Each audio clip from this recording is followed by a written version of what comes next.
Yes, I have got my little bit of red. I've got my little rose in my very nice buttonhole here. And these are my tulips that Lloyd got me. Very cute. And the ones behind are the dry flowers that Charmaine got me at Christmas. They're very nice. I've got a very wobbly cake. Yes, it is. I like the way it pours over here. That was just luck. I did some really quick whip it up in 15 minutes cupcakes.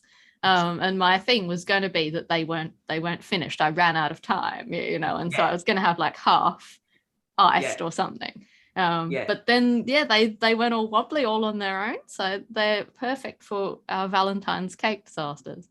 There have been some good pictures sent, so I'll do a little slideshow add to the video when it. Desperately trying to find this thing that for a long time I kept. It was a photo of a dog looking up at the camera, and it was one of those ones, it was off the net obviously, one of those ones which by the perspective made the dog's nose look really, really big, and underneath him is all this flour and some eggs and stuff, and he's saying in French, it's obviously a French person who's posted it, I just wanted to make you a cake. And it reminded me of when our Sam, the old retriever that we had, got on top of the oven at Port Willunga. That's right. And got down the cake mix that I'd mixed up for Grandma's birthday, which I was soaking the fruit in brandy. And that dog was not very well for some time. Quite a mess. Goodness me, we should have had some dogs interrupt, but the one in the story today is a cake competition, so the dogs would probably not be welcome. Anyway, so the rest of our topics. So we had disastrous cakes that require some improv repairs, which we've all had a bit of a go at. And related to that, the cake competitions. Messed up mail order gifts. Oh, yeah. When your usual domestic techniques don't work, based on Mum trying to shake out the weighted blanket last time and not really doing the thing. That one I've only squeezed in very briefly this time, so I might come back to that again in March. Ideas will occur. Where not to get off the train. Losing your car in a car park. The lost art of making arrangements to meet someone without a mobile phone. Around the corner. Number superstitions. Places that are hard to find because of weird numbering. And cravings. And of course, this is our sort of Valentine's Day themed one. So the little poem that I've done is sort of about trying to meet someone, but not just in the meet up, but also you're trying to find somebody who's your person kind of sense. And the sort of expectations that we put on how that will work. It's called Searching. Meet me on the shoreline, where the water meets the sand, with soft white pillows to soothe the gritty broken shells and ground down stones. At the post that marks the way into the wilderness, not the obvious one, but the one worn soft like driftwood, lost in the wind and rain and bleaching sun of time. And find me in my hiding place, deep in the shadows unnoticed, hidden by the sun. If you can meet me there, at the dividing line, where I'm hard to see, then I'll listen. Nice. And our story today is called It's the Thought That Counts.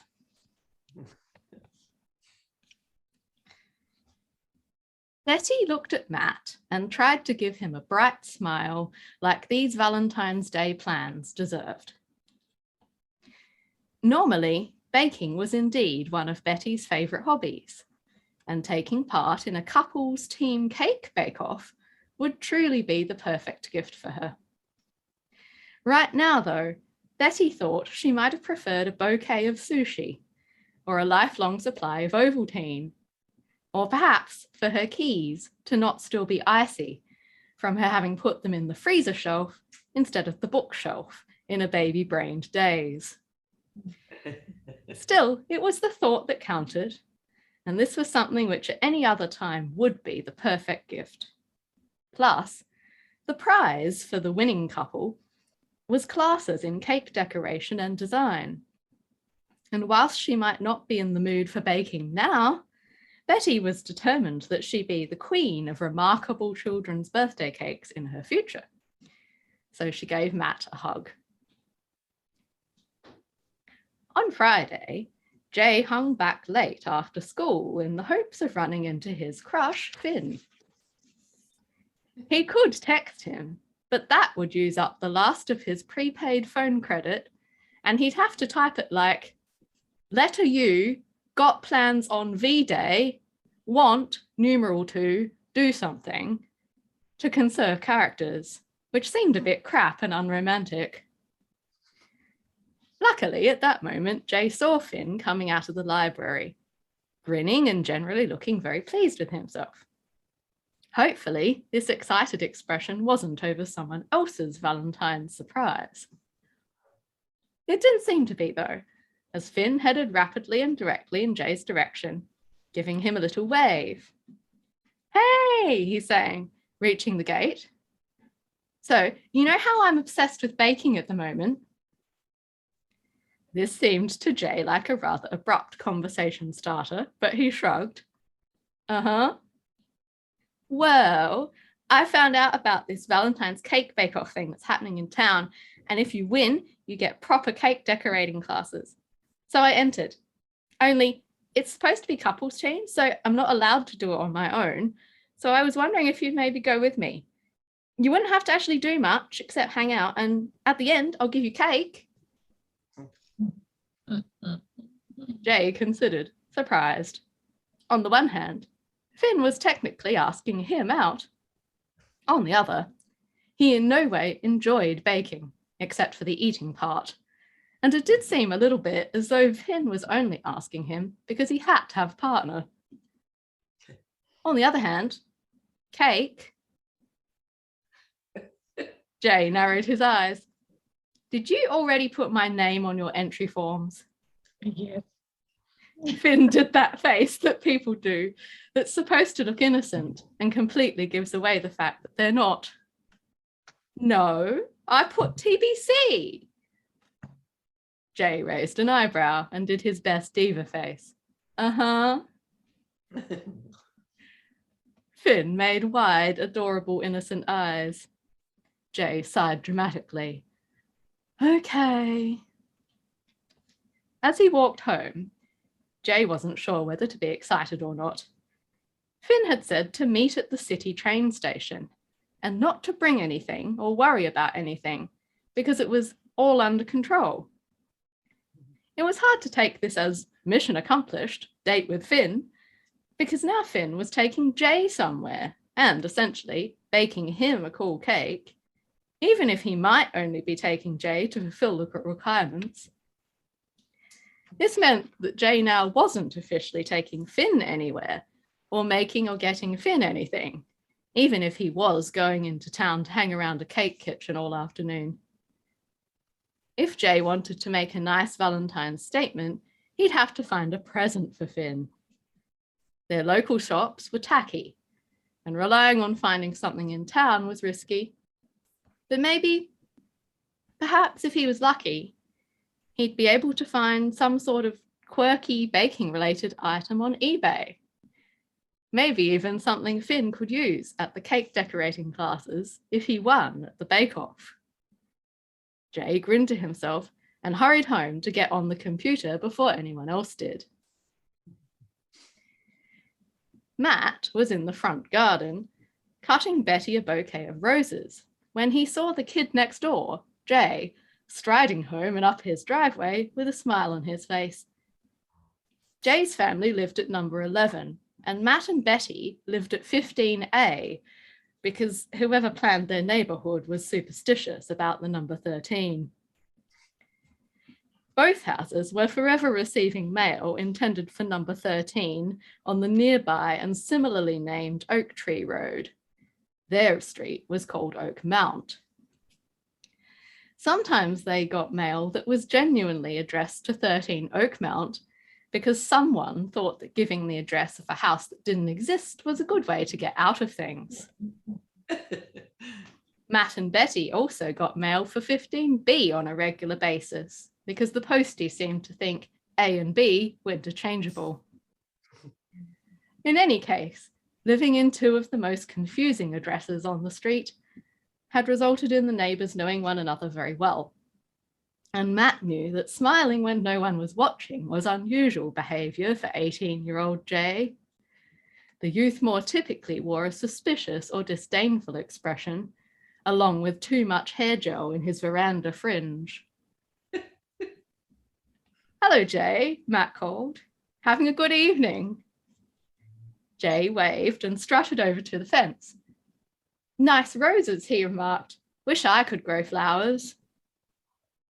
Matt gave him a look. "That would probably require spending time in the garden, Jay." "Oh yeah, never mind." Jay shrugged. "I got a date with Finn Warren anyway, even without flowers." "Is that so?" Matt cut some bits of fern to surround Betty's roses nicely and protect her from the thorns. "Don't tell my family," Jay added. Matt shrugged, poking leaves into the bouquet. "Okay, where are you going?" Jay slumped a bit at this.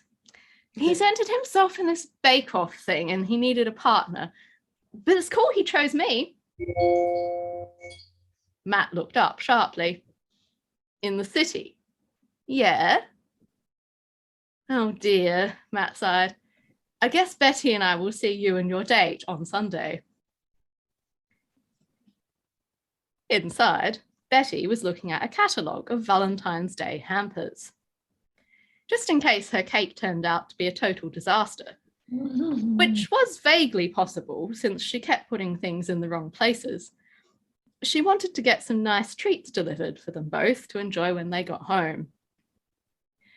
The strange thing about the catalogue was that the hampers with non-alcoholic drinks seemed to be those with soft cheeses in the basket, and the ones with other sorts of foods had wine in them. Betty tried not to eye the forbidden cheeses. Well, never mind. She could let Matt enjoy some wine to himself and get some sparkling juice from the supermarket.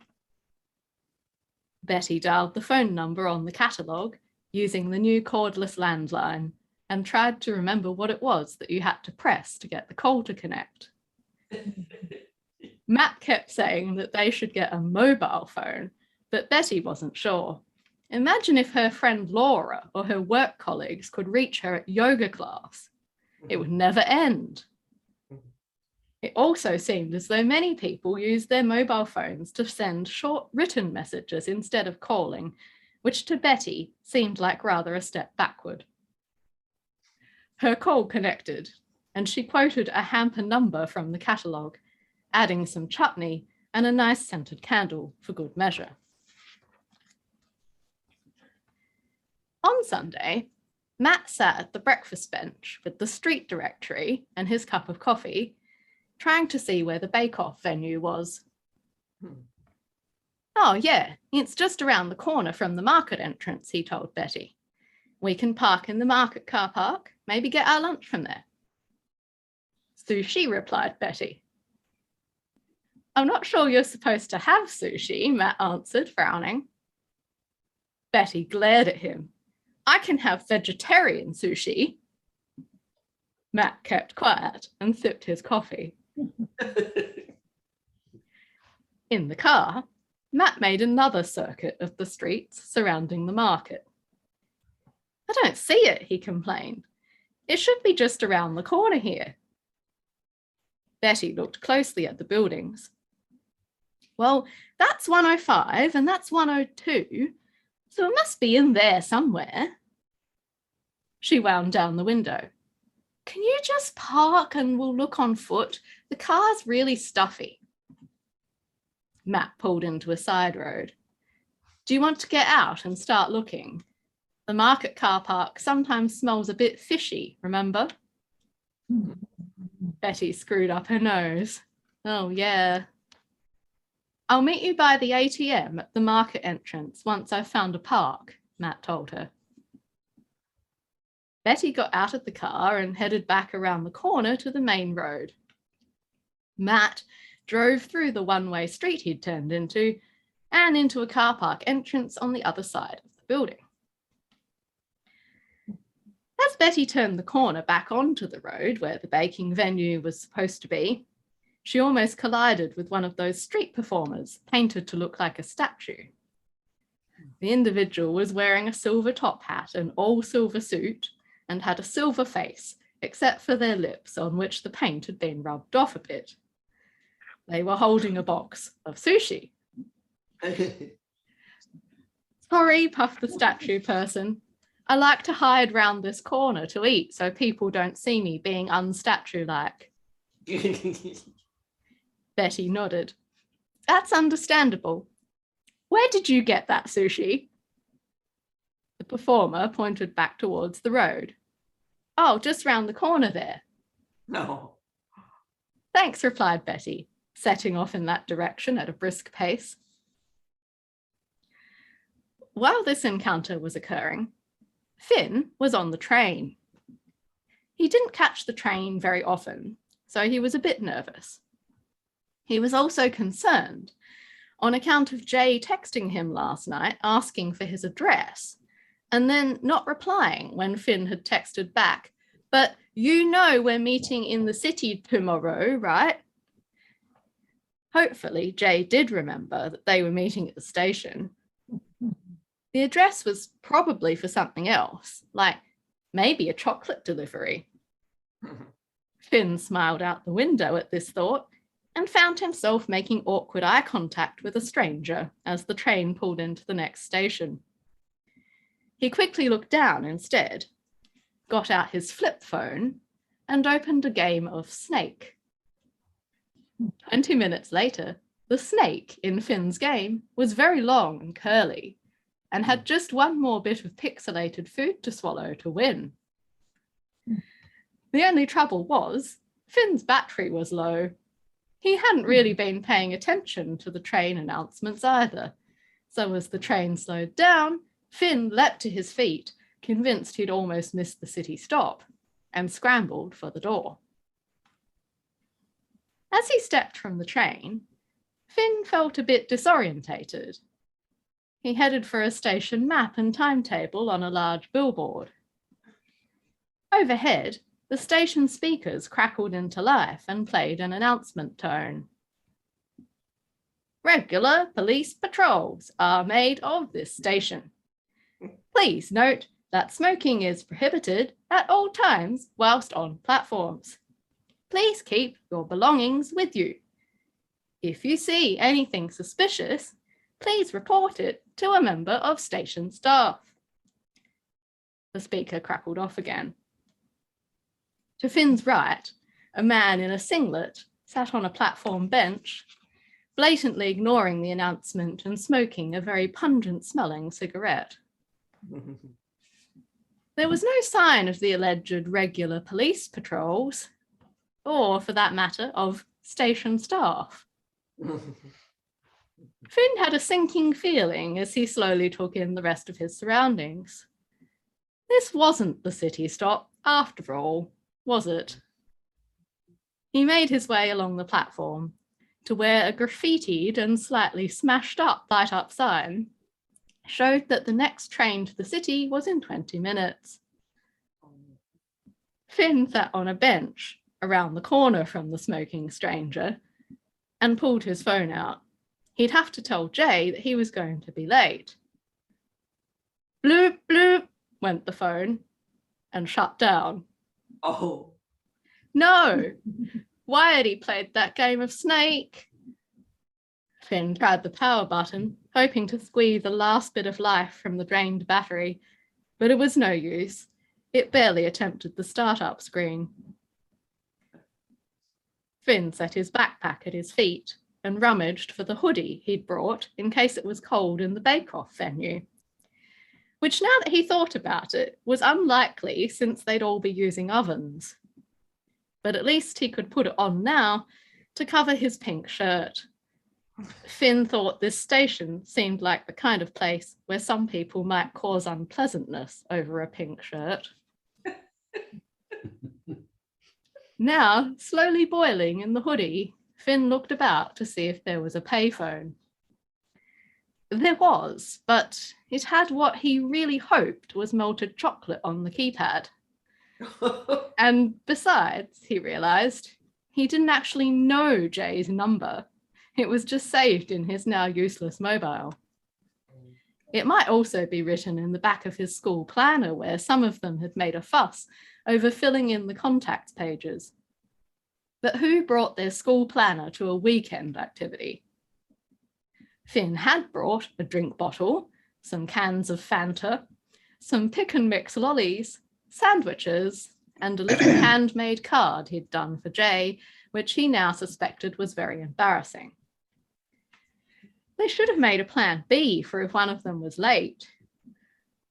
Finn settled in with a sigh to wait anxiously for the next train, trying to lean so that all of him was in the shade. He certainly wasn't going to ask Smoking Guy if he could borrow his phone. So he'd just have to hope that Jay figured out something was up and didn't leave. Jay alighted at the city station and made his way out at the ticket gates. There was a bit of a problem, he realised. They hadn't agreed where at the station to meet. Was he supposed to go outside and wait near the entrance? He couldn't text Finn to ask because he'd A, used the last of his credit to ask for Finn's address, and B, subsequently dropped his phone in the bathroom sink whilst brushing his teeth and waiting for a reply at the same time. He'd managed to get the address from Finn's reply, but the screen had now developed black spots where damp toothpaste spit had touched it. Since he had no credit anyway and couldn't get more until he got paid for his last weekend shift at the deli, Jay had left the phone in pieces in a bowl of rice. Jay decided to stay in the station and wait where he could see the ticket gates. Finn would have to go through them, and so would hopefully see him, or he'd see Finn.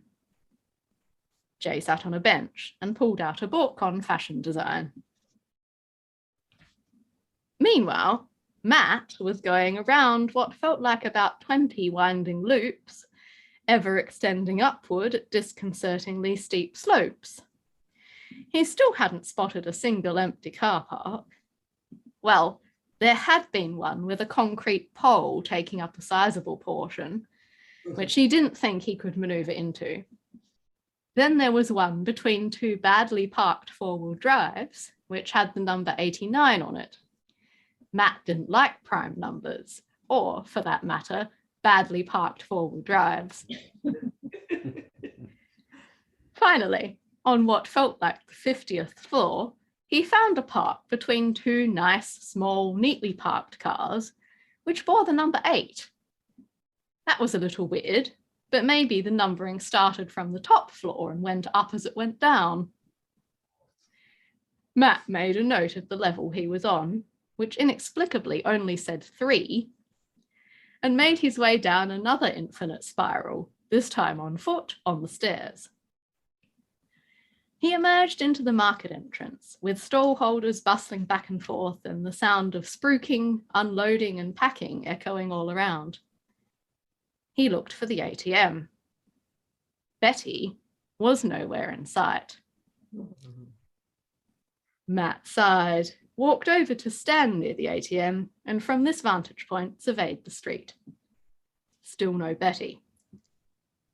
He thought for a moment, then went back into the market entrance and approached an older gentleman in a flat cap who was unloading mangoes onto a pyramid-shaped stall display. "Excuse me," Matt ventured, clearing his throat. "Is there a sushi place somewhere near here?" The man nodded his head, still passing mangoes from hand to hand.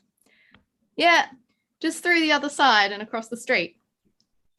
He pointed towards the other end of the markets. Matt felt a bit disgruntled. Cravings or not, going all the way to the other end of the market when he was going to have to find her somehow was a bit inconsiderate of Betty. He thanked the mango seller and set off through the market, dodging sellers and customers with big baskets and trolleys. Upon reaching the opposite side of the market, Matt realised he'd been a bit unfair. This could also be described as an entrance, and there on his right was another ATM. Betty was beside it, although, true to his suspicions, she did have a box of sushi. With Betty was Jay from next door, who also had sushi, but unlike Betty, looked rather morose about it. "I think my date stood me up," he explained, taking a bite out of a pumpkin roll. Matt stole a seaweed roll from Betty's pile, which earned him a very displeased look, and shook his head. "Wasn't he the one who wanted to do the bake-off?" Jay shrugged. "Yeah, but maybe he was just trying to make me look silly for turning up." Betty tutted at him. "Don't be so insecure, Jay. Something probably happened. Don't you have a mobile phone?" She said mobile phone in a tone that indicated how she felt about the things. "Normally," Jay replied. "I broke it, and also I ran out of credit." Betty shook her head like this went to show just how unreliable the things were. Presently, a young man came running up the road, looking like he'd worn far too many layers for the nature of the day in a black hoodie. "Sorry," he puffed. "I got off the train and stopped too early, and then my phone went flat and I had to wait for the next train, and the station was sort of terrifying, so I didn't want to talk to anyone there to use their phones, so I couldn't tell you." He bent over, puffing, and pulled off the hoodie, stuffing it in his bag. "It's okay," Jay told him. "I got sushi." "Wait, do you mean you got off the train at Morton?" Finn shrugged, wide-eyed. "I don't know, is that the station before the city?" "Oh my God," hissed Jay. "You can't hang out at Morton. That's really dangerous." "That's true," Matt broke in. "It's a very dodgy place. Perhaps Betty and I should give you guys a lift home after the bake-off." Jay seemed to remember that Matt and Betty were there. "Oh, sorry. Matt, Betty, this is Finn. Finn, this is Matt and Betty. They're my neighbours, and they're doing the bake-off too." He shook his head. "Morton," he exclaimed, wide-eyed. Betty looked about. She wasn't looking forward to spending the afternoon in a kitchen with a teenage boy who'd been running in a hoodie in summer. Out loud, she said, "Does anyone know where the place for this bake-off actually is? The numbers seem to jump from 102 to 105. Jay looked down the road. "I think it's because these buildings have several places inside," he told her. "There are a few places in town like that. They should say 102 to 104 or something, but I guess the people putting the numbers on were lazy." They all trooped inside the door that was labelled 102. True to Jay's suggestion, there were various numbers and arrows on the wall inside, one of which said 103, which was where they wanted to go. The arrow, however, seemed to point directly into the wall. Began Finn. Just at that moment, however, another person in an apron emerged seemingly out of the wall and walked towards them.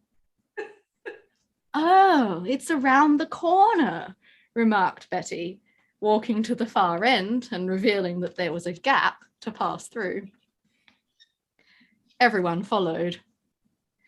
Inside, a vast kitchen with long, shiny bench tops echoed with the voices of 8 other couples who were already spaced out by the ovens. Finn suddenly pretended not to be flustered. Despite still being pink in the face, and approached a woman who was standing at the front with a clipboard. Finn Warren and Jay Sang, he told her confidently. The woman ticked off their names on her sheet and offered some aprons. You did put my name on the entry form, muttered Jay under his breath. He looked slightly pleased, though. Finn ignored this and towed Jay towards a free bench space. Matt and Betty were signed in and sent to the bench opposite. A man came in through a door that none of them had noticed at this juncture, carrying 2 very impressive cakes and wearing an important-looking chef's hat. The clipboard lady disappeared and returned with a 3rd frilly heart-shaped cake. The 3 cakes were placed on the counter at the front. Right, welcome bakers. My name is Elise and this is Kevin. We'll be supervising and judging your baking efforts this afternoon, the clipboard lady announced. First, in your apron pockets, 1 person in each couple should have your team number. If you could please put those on your bench tops, that will help us a lot as we try to award you points. Everyone looked in their pockets. Matt groaned. Oh no, not 7. Betty glared at him.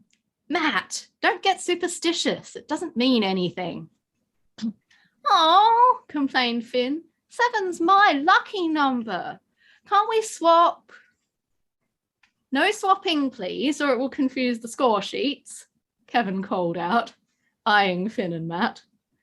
Now, at the front here, we have 3 possible cake designs that you can choose from. You will only have time to attempt 1, so choose wisely.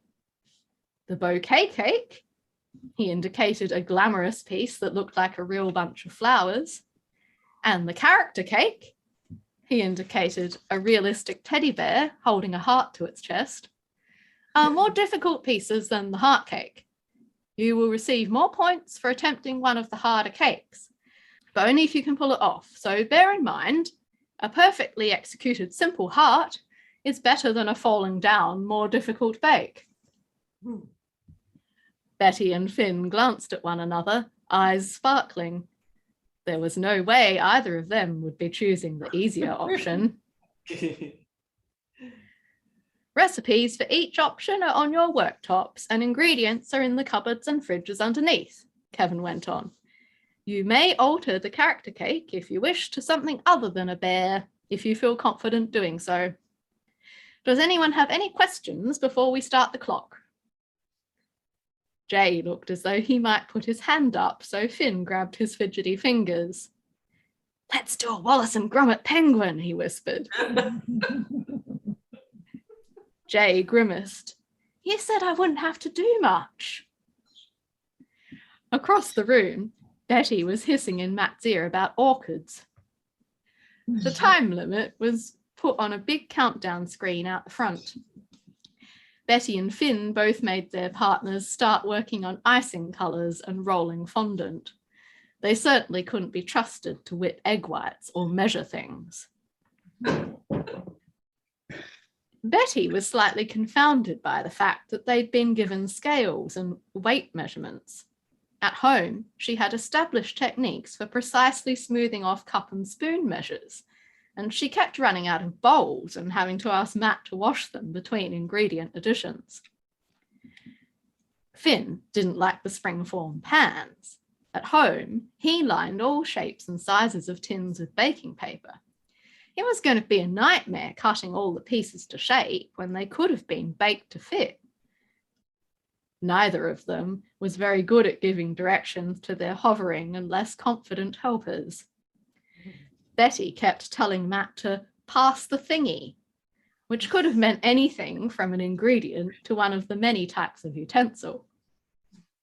Finn mostly just said, no, and grabbed things out of Jay's hands.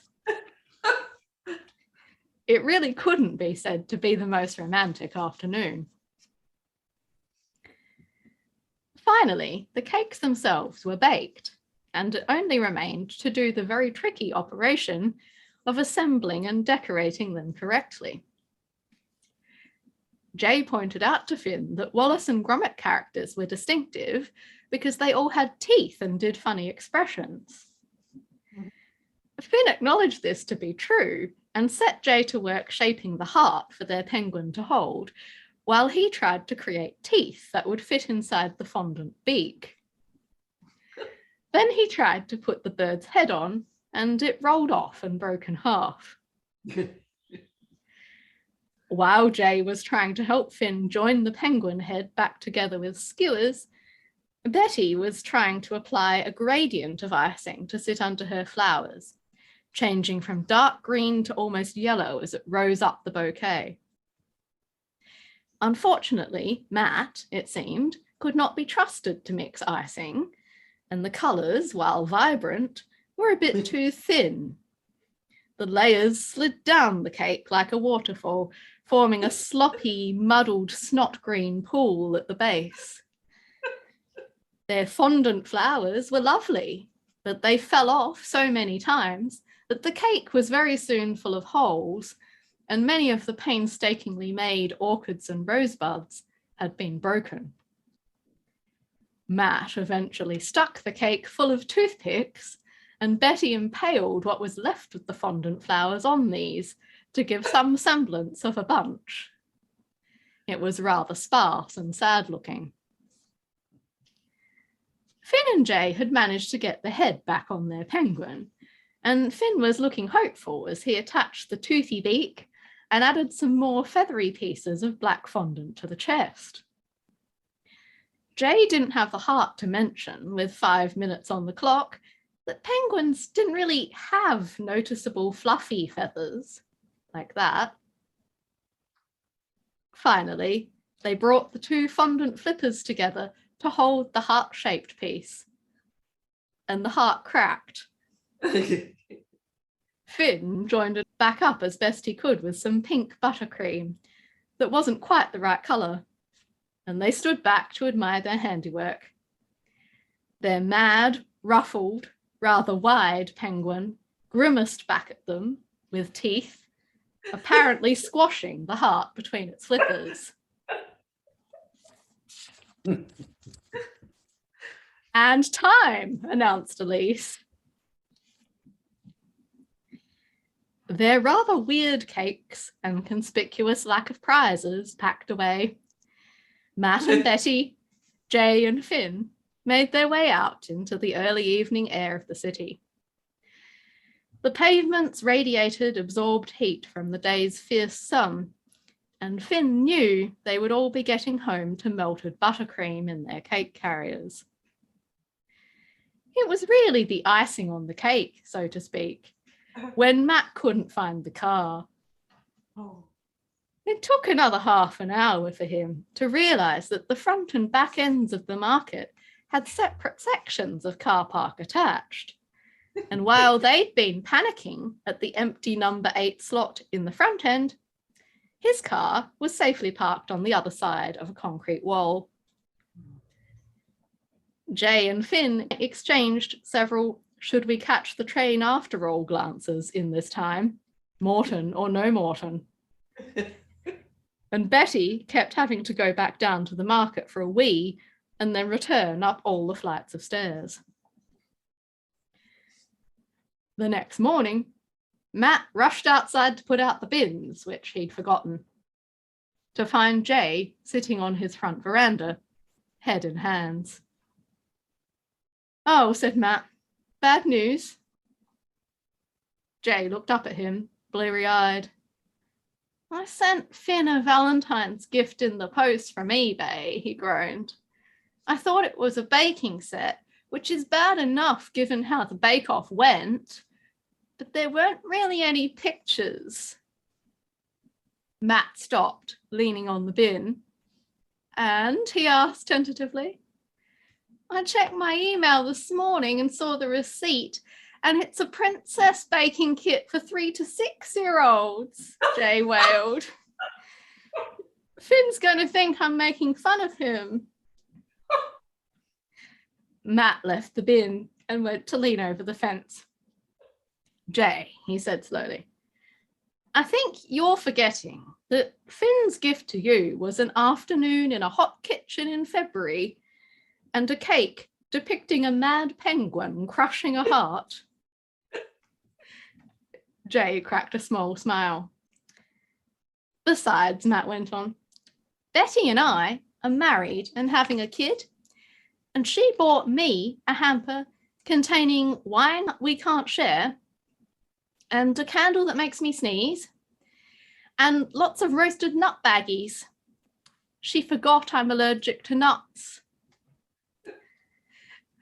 Jay was shocked into laughter, and they both chuckled for a while. Well, sighed Jay eventually, I guess it's the thought that counts. Lovely. Beautiful. Oh, that was fun. Oh dear. Very close to the bone. Yes, a bit too close to the bone.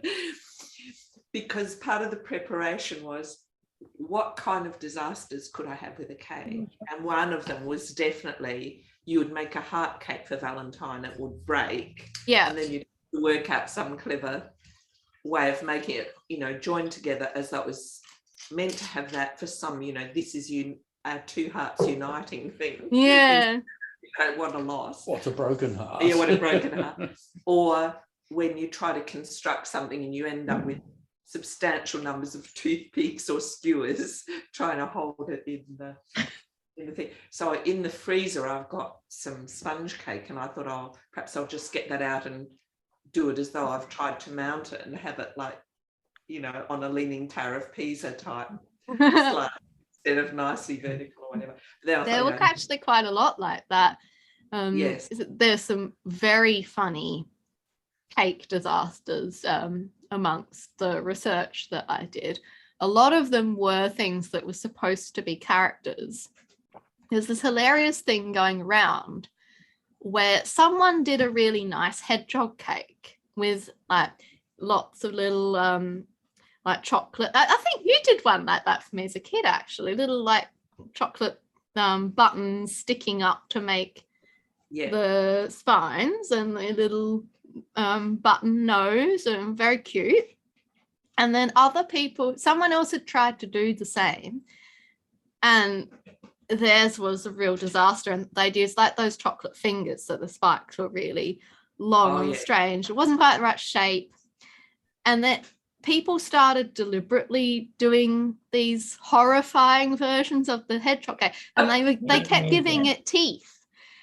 Which is why I did the penguin with teeth thing, because people putting like those lolly teeth in and stuff, and all these hedgehogs look like these terrifying little gremlins. There are lots sort of like that, where like there's some beautiful Disney princess that someone's constructed with fondant, and then there's like someone's attempt at it, and it's sort of like falling down, and the mouth's far too big, and it sort of looks like it's glaring. Or I'll send some links. The red lipstick runs, and it looks like vampires, that kind of thing. Yeah. I also, because I was trying to find the French dog who just wanted to make its owner a cake, and there were flour and broken eggs everywhere. The bowl kind of turned upside down. I put dog and cake disasters, and there were lots of pictures of people who tried to make cakes that looked like a dog, and bits of them had run, and the tongue lolling out was like pretty disgusting, and things like that. So, it is fraught with disaster. That was excellent story. Very well done. Thank you. And the car park thing, we've done that. Oh, I heard that story. We've done the round the corner thing. We've done there are two of those in the street thing. Oh, the ATM at the market disappeared one time. That was another one. It disappeared. I always used to go to the same ATM to get the money, and then go and meet Mum in the tea shop or something like that. Yeah. And there was no ATM. It had just gone. Oh, it's gone.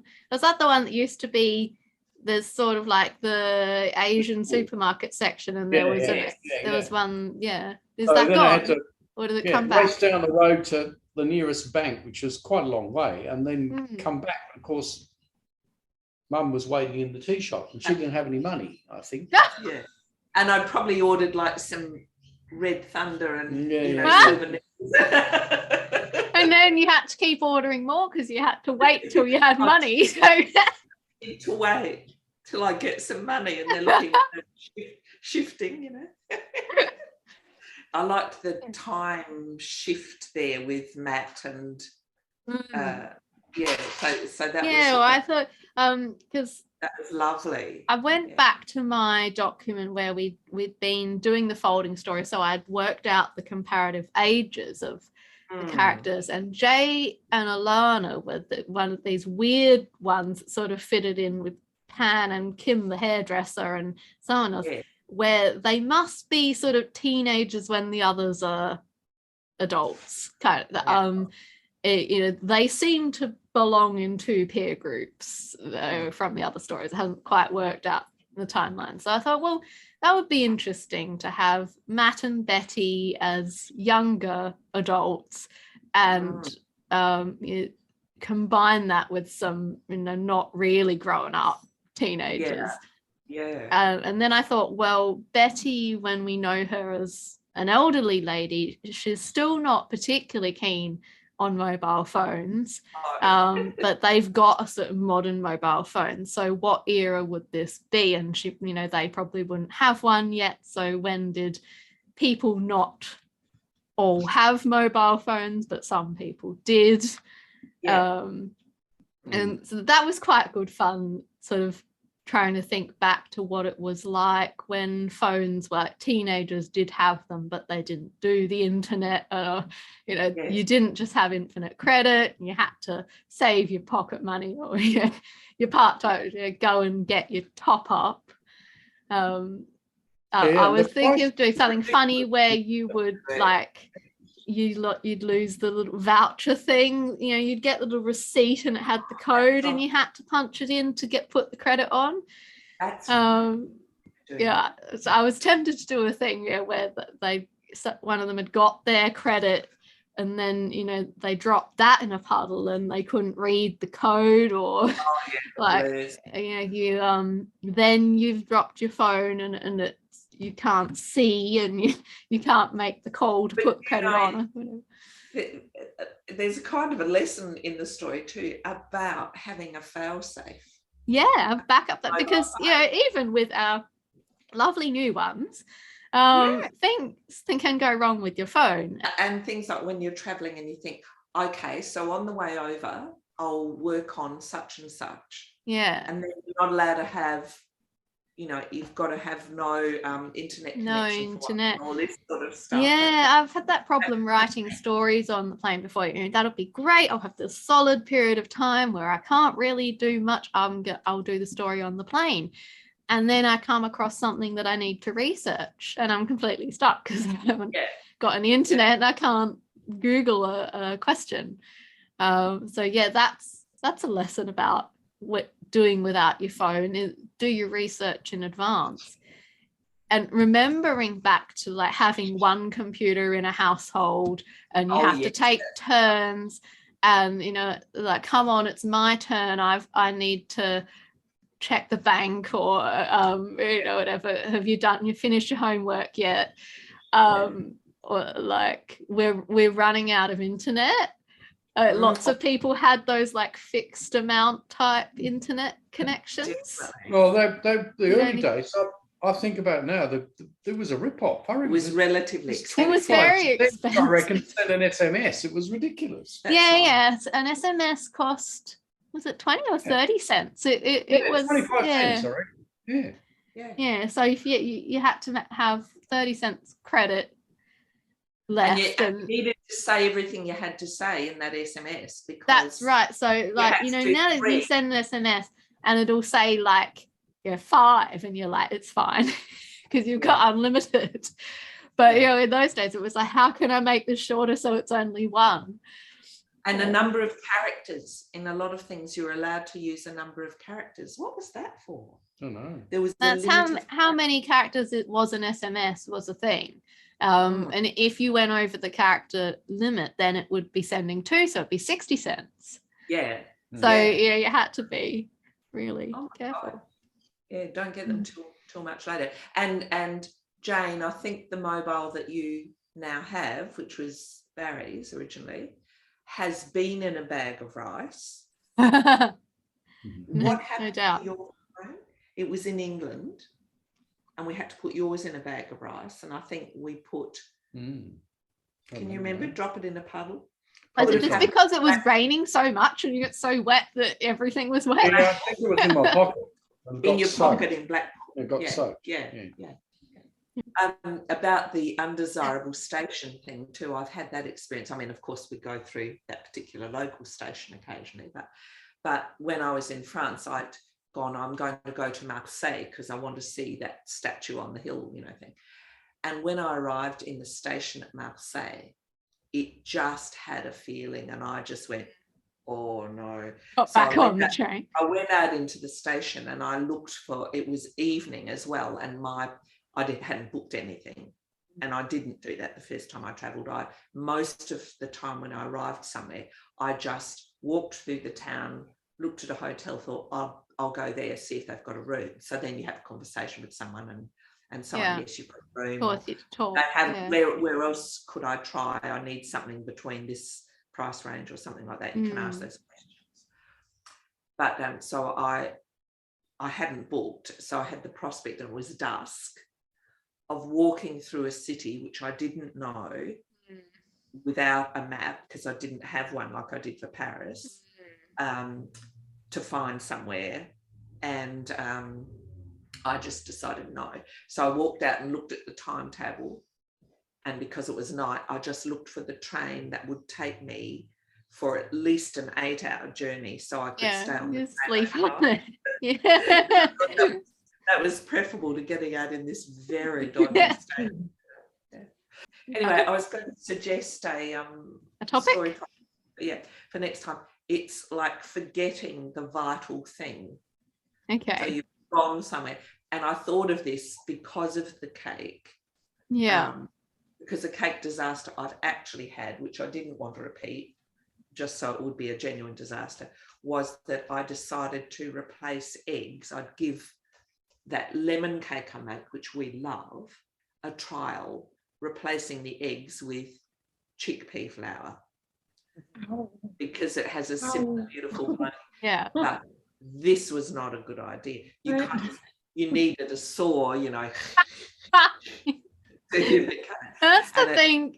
Eggless cake is quite a challenge. I've perfected this particular type of eggless cake now, but in the early days, either you need a saw to cut it or it's a jelly. There's no in between. It either doesn't cook and it's nice and fluffy, but it's like mousse, or it's completely solid. In my experience, the trick is to not really try to replace the egg with something. You basically make sweet dampers with whatever things you want to add to them. And there's this trick to make something come up really fluffy. Whatever your milk is, you put some lemon juice or vinegar in it and deliberately curdle it. And then you put a bit of baking powder in with your flour, and that will make it rise without egg. But you need more flour than you would think, so you want a thicker batter than usual, otherwise it won't dry, it will just stay gooey. Which is not a good cake. A pudding is not a good cake. No, it's fine if you're making like pear sponge, but not if you're making a sponge cake that's meant to be sliceable for people's birthdays and so. Forgetting the vital thing, like when you go to the shops just for something in particular, and you get all these other things, and you don't get the thing you went for. I do that all the time. All the time. Got to go down for eggs. Come back with bread, carrots. Chips, and I've got these, and you'll be really like these. Where's the eggs? Oh, bugger. And then it's Sunday afternoon. They're shut. 3 minutes past 5 or something like that. Maybe closing times. That'd be a good one to add, wouldn't it? I've even done that when I've taken a list.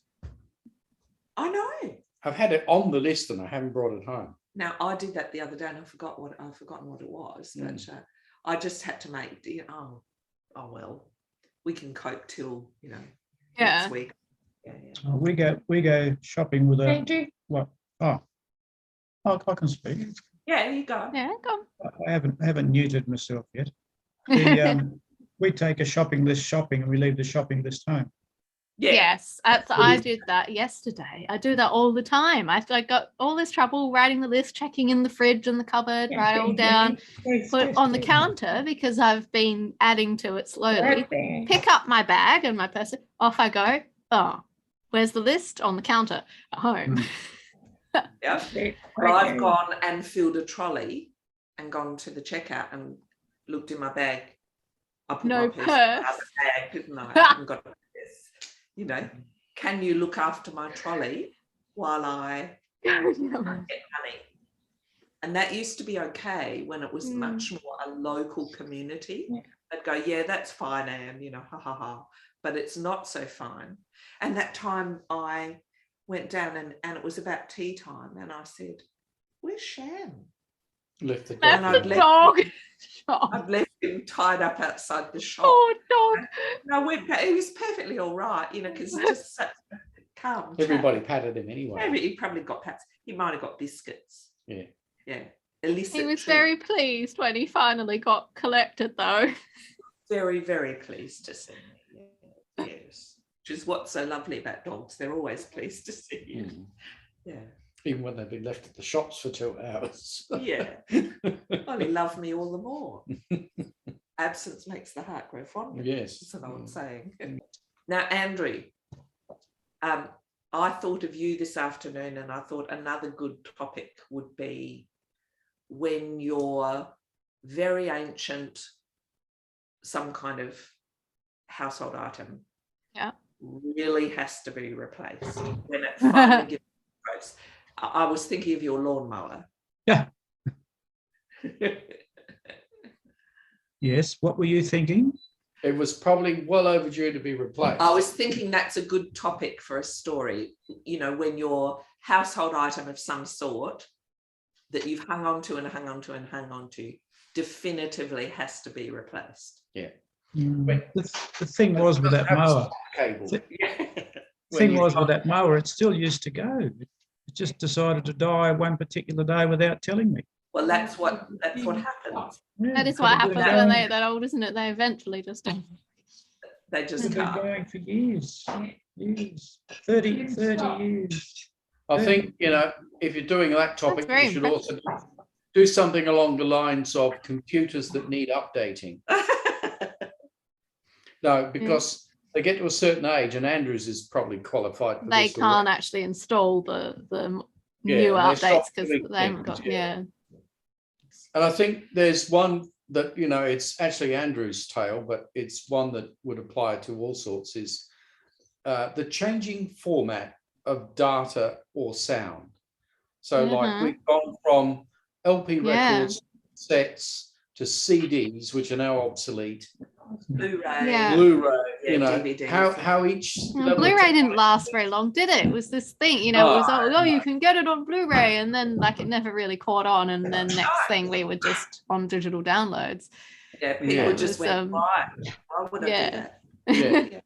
Just a But new yeah, type all of that- CD, I don't even really. know what that is. And it's also the change, I guess, in the size of the capacity. Like that little Macintosh we had with the square screen had a total capacity of 512 kilobytes. So you see that, like, Not I even can't a even megabyte. put one of my photos off of my camera. No, on that. exactly. Yeah. No. yeah, in complex applications. Oh. That'd be a nice topic, either for this story time or another one. And another one would be when you feel suspicious of a salesperson, Mhm.